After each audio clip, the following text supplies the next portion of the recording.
What's good? What's good? We're back. Yours truly, one and only Paul Pickett, host of the Paul Pickett Podcast, aka Triple P, aka the Common Sense Podcast, your source for music, sports, politics, world events, and much, much more. And like always, we're live on TikTok and we're pre-recording for YouTube, Facebook, Instagram, Spotify, Apple, Amazon, Deezer, TuneIn, Stitcher, Slacker, iHeartRadio, Player FM, and much, much more. Just Google Paul Pickett Podcast. See the name above me. All right, let's get into it. I didn't do no sports updates yesterday. There was only like two games, and I really needed to take a rest. I had a lot of music promo orders I had to process. We got a bunch of games to go over though. There's not too many games left in the season at all. The Bulls spanked my Charlotte Hornets 121-91. DeMar DeRozan gave you 23, 21 from Nikola Vucevic, and Zach LaVine gave you 23 as well. And James Bouknight scored 22 off the bench for Charlotte. He's been hurt most of the season, and if I'm not mistaken, he's a rookie. Or he's got 1 year experience, so still don't know what he's going to pan out to be. Oklahoma City lost to the Pacers 121-117. You got 21 from Josh Giddey and 39 from Shea Gilgeous-Alexander, along with 9 rebounds, 4 assists. And Josh Giddey also gave you 7 rebounds, 4 assists, along with 12 points and 10 rebounds for Lou Dort. And the Pacers, you had, let's see, a lot of well-balanced. TJ McConnell gave you 21 off the bench. Buddy Hill, 13. Isaiah Jackson, 13. Both off the bench. 18 from Andrew Nembhard. 15 from Benedict Mathurin. Jalen Smith, 12. And Jordan Nora, 13 points. So a lot of well-balanced for the Pacers. A lot of double-figure scoring. Sixers beat the Toronto Raptors 117-110. OG Anunoby gave you 17, 29 from Scotty Barnes, and 19 from Fred VanVleet. That's the best game Scotty Barnes had in a while. He's still young, though. He could get it together. He's had a slump sophomore season, as they call it, but he can still get back together. Joel B gave you 25 with 12 rebounds, 23 points, and 11 assists from James Harden. And we got 13 from Tyrese Maxey with 6 assists and 13 from DeAnthony Melton as well. Orlando Magic beat the Washington Wizards. They beat them 116-109. We got 20 from Franz Wagner. Paolo Beccaro gave you 30 with 10 rebounds. 12 rebounds and 6 assists. Paolo Beccaro is definitely going to be a very good player in the league going forward. And you got 25 from Markelle Fultz, along with 6 rebounds and 4 assists, which is great to see because Markelle Fultz, is the comp for like what's going on with Ben Simmons. Markelle Fultz had issues when he got drafted number 1 overall. His shooting form had changed. He had some kind of mental confidence issue going on. And it seems like the same thing Ben Simmons has, or unless Ben Simmons is really just physically declined as well. Jazz lost to the Boston Celtics 122-114.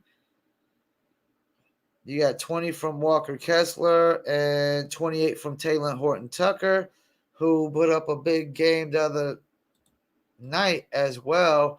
And Talen Horton-Tucker might be starting to get, himself established as a nice NBA player going forward. He's only been in the league 3 years. And he had that one decent year with the Lakers, and then the next year, after they gave him the money, he just kind of fell off the map with it. But yeah, hopefully he's got it figured out.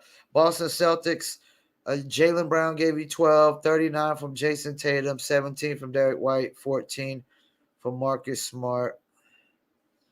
And 19 from Malcolm Brogdon. You also got 12 rebounds and 6 points out of Blake Griffin. I ain't seen Blake Griffin play hardly too much this year.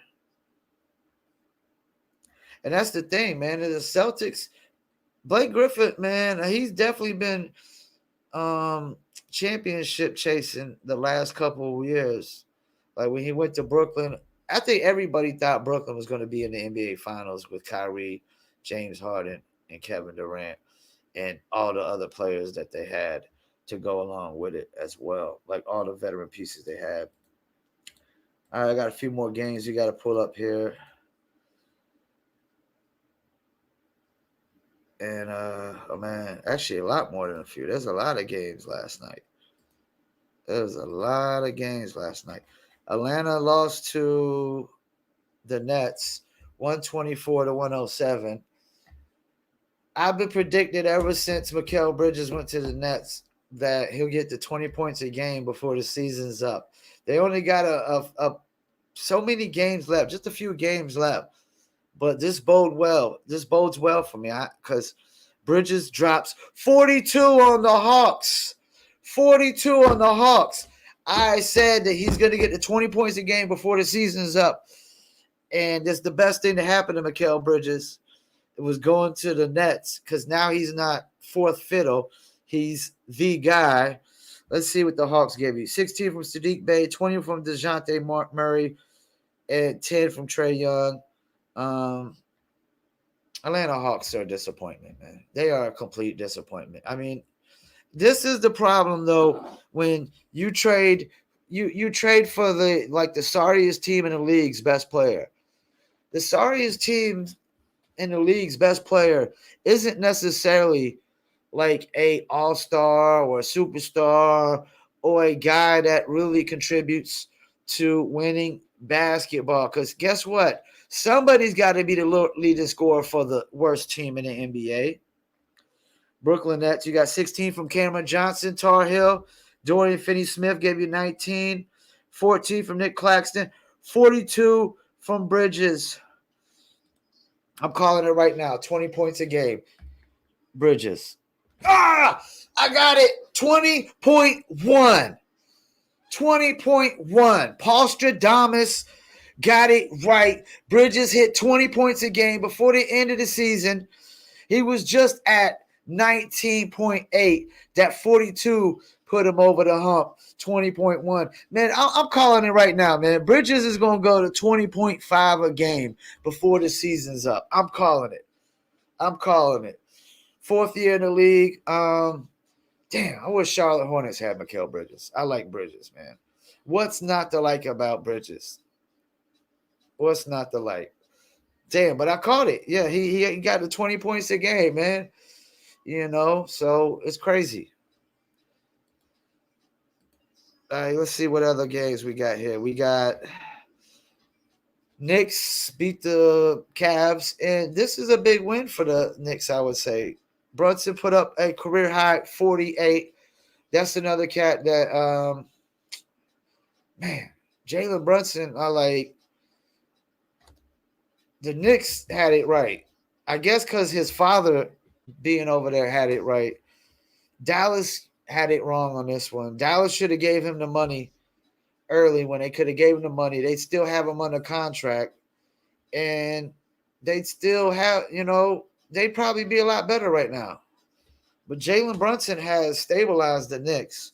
You have 14 from Barrett, 12 from Obi Toppin, Mitchell Robinson, 10, Quentin Grimes, 14, 48 with 9 assists on 2 turnovers. Only 2 turnovers. 18 to 32 shooting, 7 for 12 for threes, 5 from 8 from field goal percentage, which that's kind of low. 60% is kind of low. Jalen Brunson has definitely earned his money, man. Knicks have got their money's worth from Jalen Brunson. And the Cavs, you got 20 from Darius Garland, 42 from Donovan Mitchell, 14 from Evan Mobley, 15 from Karis LeVert, 14 from Cedi Osman. But it just wasn't enough because Emmanuel quickly also gave you 14 off the bench for the Knicks. And Josh Hart gave you 11. I like the Knicks going forward, man. Josh Hart, Jalen Brunson, RJ Barrett. They just need to move on from this. They need to move on from this Evan Fournier contract, free up that money. They got Emmanuel Quickly, who's young, Quentin Grimes. Yeah, the Knicks are very respectable right now. The two worst teams in the league played last night, the Houston Rockets and the Detroit Pistons. The Rockets won 121 to 115. Green and Porter Jr. combined for 66. And that's the thing. The Rockets got a good young core. They're still so young. They don't even know how to win games yet.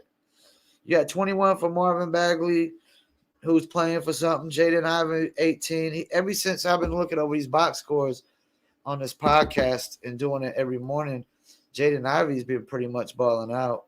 You got 10 from Killian Hayes, 11 from Jalen Duran, Corey Joseph, 17, and Eugene Moriai gave you 11. Rockets at 33 from Kevin Porter, 32 from Jalen Green, and then 15 and 15 from two other players, Jabari Smith, 13. Kevin Porter, let's look at his stats real quick. Kevin Porter Jr. and Jalen Green's. They're just still young. Kevin Porter Jr. is third year in the league, 19 a game. He's definitely going to be second fiddle, 19, 5, and 5, which is definitely due for a nice contract. Jalen Green, 22, 3, and 3. He's definitely a guy that's only looking to score. He's got to probably work on his passing. He's an athletic freak, too. Athletic freak. Clippers versus the Memphis Grizzlies. Bane and Kennard helped Grizzlies rally to beat Clippers. Kawhi Leonard only put up 12, 15 from Zubac, 13 from Gordon. Russell Westbrook put up 4 points. After that amazing night Russell Westbrook had, he only goes up, put up 4 points. This is why nobody has faith in Russell Westbrook, man, to win basketball games. Put up this amazing game to beat Memphis. Now Kawhi comes back and he only put up 4 points. Dylan Brooks gave you 12, 14 from Xavier Tillman, 22 from Desmond Bane. Ja Morant only gave you 10, 13 from Santi Aldama, and Luke Kennard gave you 17 points as well. And Memphis has not shown no signs of slowing up. Anthony Davis dominates to beat the Wolves. They beat him 123 to 111. And for all you people trying to come in on my TikTok live right now, I am pre-recording. I can't interact. Thank you very much. Los Angeles Lakers, 12 points from Jared Vanderbilt. LeBron James, 18. Anthony Davis gave you 38 with 17 rebounds. Anthony Davis has been balling the hell out lately, too. He's been balling the hell out. I know he's not usually healthy, but if the Lakers trade him, they won't get their worth back for him. And when he's healthy, I mean, this cat can put up 30, 38, and 17 with 1 steal and 2 blocks on 3 turnovers. I mean, that's not something that's easy to let go. Austin Reeves gave you 15 and 6 rebounds, and then 12 with 10 assists from D'Angelo Russell. You're going to need more from LeBron come playoff time than 18 points and 10 rebounds and 6 assists. You're going to need him to be more around the 25 mark. You're going to need Austin Reeves to be more in the 19 and D'Angelo Russell to be more around the 19 mark too come playoff time. And let me see, is there any more games? Yeah, we got 3 more games to go through. Then we're going to pull up the standings. Okay, Golden State spanked the Spurs 130 to 115, as they should. Curry and Poole each score 33. Of course, Jordan Poole needs to be more consistent for as much money as they gave him. You got Diop gave you 14, 22 from Keldon Johnson, and 19 from Malachi Abraham, 13 and 10, and 14 from a couple other players. Warriors, you got 17 from Jonathan Kuminga, who's been playing pretty well, what I've seen of lately. 17, 8 rebounds, and he's only second year in the league. 31 from Klay Thompson, 33 from Steph Curry, and 27 for Jordan Poole. And this title definitely is wrong. Curry, Poole each scored 33 as Warriors drop Spurs, when it clearly says Jordan Poole scored 27 and Curry scored 33 and Klay Thompson scored 31. Whoever did the reporting on this for NBA.com, terrible job. Terrible, awful job. What were you thinking? I mean, that is totally incorrect. Kings beat the Blazers 138 to 114, as they should. Tar Heel, Harrison Barnes gave you 11, 20 from Keegan Murray, who I continuously say that the Houston Rockets should have drafted. Domantas Sabonis gave you 20 and 12 on 8 assists with 2 steals. I mean, you can't ask more from this guy, man. This guy is scoring, rebounding, assisting. I mean, he's doing everything. Kevin Huerter gave you 14, 20 from De'Aaron Fox with 11 assists as well. And 10 from Kessler Edwards and Malik Monk, 20 off the bench as well. Portland Trail Blazers, you got 27 from Shaedon Sharpe. Shaedon Sharpe is getting great minutes right now. He's getting so much great minutes right now because I don't see him to put up a few 20-point games with Damian Lillard and what's his name? Anthony Simons out. So, and Shaedon Sharpe, I mean, he's literally a rookie. He's a rookie. You know, he's gonna be a good piece, man. He's gonna be a good piece. And where's he from? If I'm not mistaken, Kentucky. What do I say about Kentucky Cats? Kentucky Cats always ball out in the pros, man. They always ball out in the pros. The Suns beat Denver 193. This game is significant to me. This game is significant to me. Let me go over. Okay, actually, there's nothing significant about this win. Let me take that back. Because why is it not significant? Michael Porter Jr. didn't play. Contavious Conwell Pope didn't play. Nikola Jokic didn't play. And Jamal Murray didn't play. 4 of their starters did not play. The only starter that played was Aaron Gordon, who put up 26. And you got 16 from Bruce Brown, 13 from Reggie Jackson, 11 from Christian Braun. Nothing significant about this game because Phoenix had Kevin Durant, Devin Booker, and Chris Paul, and they only won by 7. I was going to say this game could be significant because the Suns, DeAndre and Kevin Durant, Devin Booker, Chris Paul on paper is better than the Nuggets. But 4 of the starters didn't play. All starters, the Suns are completely healthy. Except for Sabian Lee, they're completely healthy.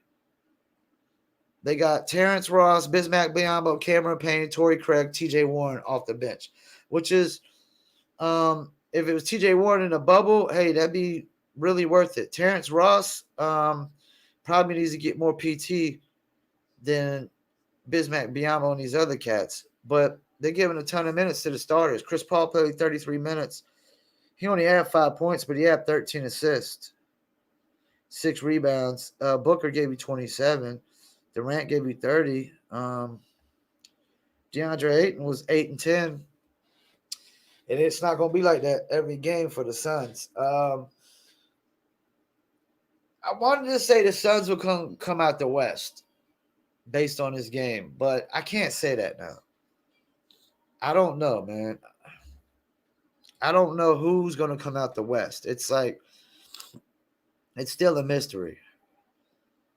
That's because, like I said, even if the Lakers were to win the playing tournament, and they play say Memphis in the first round, the Lakers could beat Memphis in the first round. A healthy Anthony Davis, LeBron James can beat Memphis in the first round. So I'm not even sold on Memphis. Golden State at 6 is quietly being overlooked. A lot of people still think they're sold on the Clippers, man, if they're healthy, but I'm not sold. I'm definitely not sold on the Kings. Yeah, like it. No matter who comes out the West, it's probably not going to be shocking at all. But East, it's Milwaukee, Boston, and Philly. That's it, man. Cleveland don't stand a chance. Sorry, New York. The Knicks don't stand a chance. They don't stand a chance. Not a chance in hell, man. And Brooklyn, man. Brooklyn, like, yeah, they're still sixth. They're still winning, but they had no superstar players. None whatsoever. None. I want to talk about something I saw the other day. Chris Broussard and Rob Parker were talking about Michael Jordan selling the Charlotte Hornets and how it's a good thing for Michael Jordan because not only is he making a shit ton of money off the deal, the product of the NBA is the regular season NBA is crap. It's crap. You got too many injuries, too many faking injuries, too much load management. You got too many people paying to drive 2 or 3 hours to a NBA game to see superstars play only to get there and find out the superstars ain't playing. It's a shit of a show. It's crap. It's crap. You know, it's not like that. See, NFL, yeah, dudes will get hurt like crazy in the NFL, but those guys will play every single game. They will play every single game if they can. NBA players, man, they're getting so entitled and privileged right now, man. Like they don't want, they don't a lot of I would argue more than half the NBA players don't even really want to work for their money. They don't really want to work for their money. You know, same thing with the superstars. I would argue like a cat like Bradley Beal, he don't care about winning. So you think like does he care about bettering his game? And like a cat like Kobe Bryant would try to better his game the last year. Last year he was in the league, Kobe Bryant. I guarantee was still trying to better something. Because that's how Kobe Bryant was. You know. These NBA players, they've come very entitled. They come very entitled. I don't know nowhere else where you could just say I ain't going to work for a whole year, but sports. You know, you see what it did to Le'Veon Bell's career in the NFL. It was the worst decision he ever made. Cause yeah, he got to the Jets. He got a nice little contract, but his career was downhill. As soon as he signed that contract, his career went downhill. Cause you sat out for a whole year. You sat out. You know, athletes are worse than rappers and musicians with this shit. They are. You know, because like there's always a point where, even like a musician, there's a point where you're doing it because you love to do it. When you're playing high school basketball or you're a musician in high school, you're doing it because you love to do it. Because you're definitely not getting paid. There's not too many high school musicians making money. And there's no high school basketball players really making a ton of money. And I don't know if high school has allowed you to monetize your brand. I don't know if you're allowed to do that. I don't know the legalities.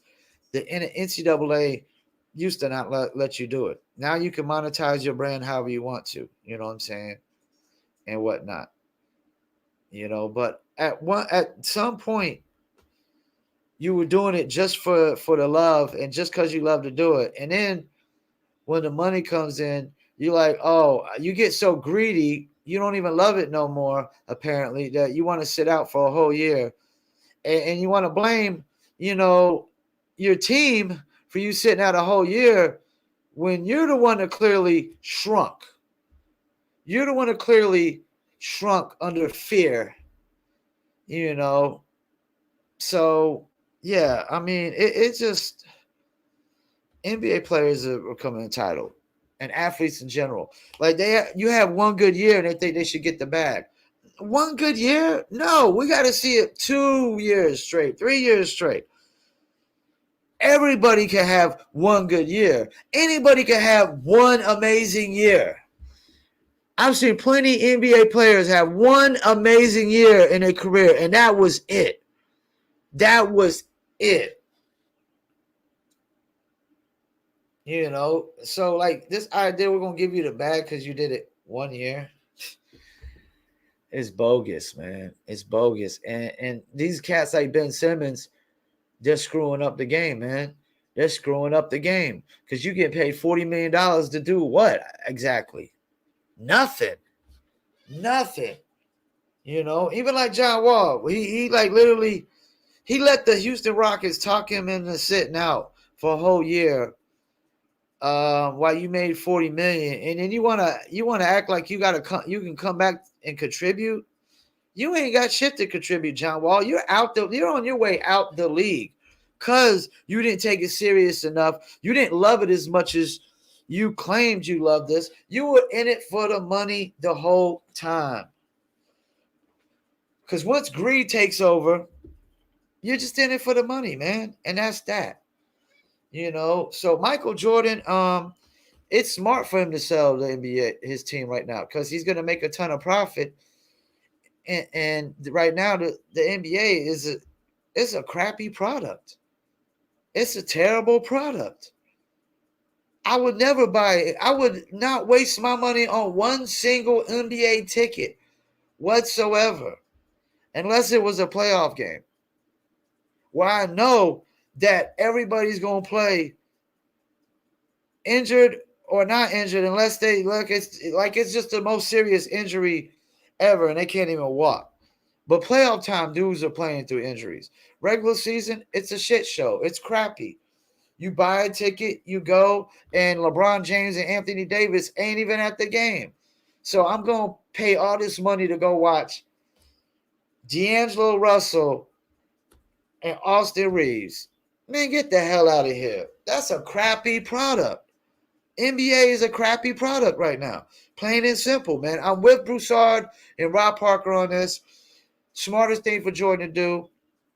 And plus, we need an owner that could actually build a team in North Carolina. Because Michael Jordan, I mean, he might be the most talented basketball player ever, but he can't evaluate talent to save his life or your life or my life one bit. He cannot evaluate talent. And that's the thing. Just because you're great at one thing doesn't mean you're great at all things.